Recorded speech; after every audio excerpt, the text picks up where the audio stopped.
Is it more important to be interesting or funny? And I actually am delighted that I've got a very clear answer for this. In the earliest days of performing, if you're a newer open mic act, I think it's far more important to be interesting, because then you can insert the jokes later as you get more experience, you've got a sense of the crowd, the stage, and then you can start finding where the funny is and inserting it, rather than trying to be funny in the early days, which is a very, very steep learning curve, and then failing to be funny most likely, and also failing to be interesting. It's hard to be funny immediately.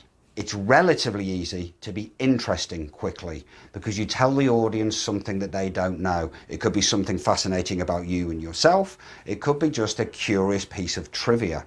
But regardless, this kind of information can hook an audience's attention by way of being interesting. And then you can insert the funny later in different drafts, finding out how the audience react to certain things.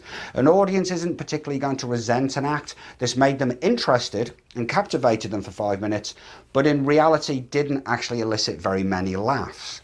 That's the interesting avenue, which is where I suggest beginners focus on. So the other option is to try and be funny rather than interesting in the earlier days. Now, this is a natural instinct. I can completely understand the new comedians want to get as many laughs as they can, as quick as they can. Of course, that's right, natural, and so you should.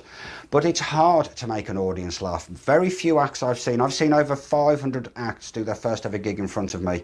And if an act's getting more than 2 or 3 laughs in their first 5-minute set, they're really doing quite well in the first instance.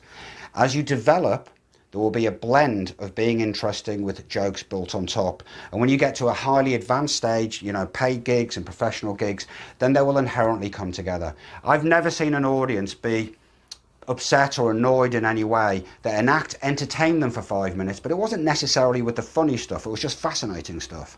However, audiences aren't necessarily that well inclined towards an act who has clearly tried to merely make them laugh and then failed in that process. So in answer to your question, Nige, I think in the earliest days of doing stand-up, it's more important to be interesting and then add the funny. Being interesting is a fantastic way of hooking an audience. It's also really rather easy to achieve. Interesting rules.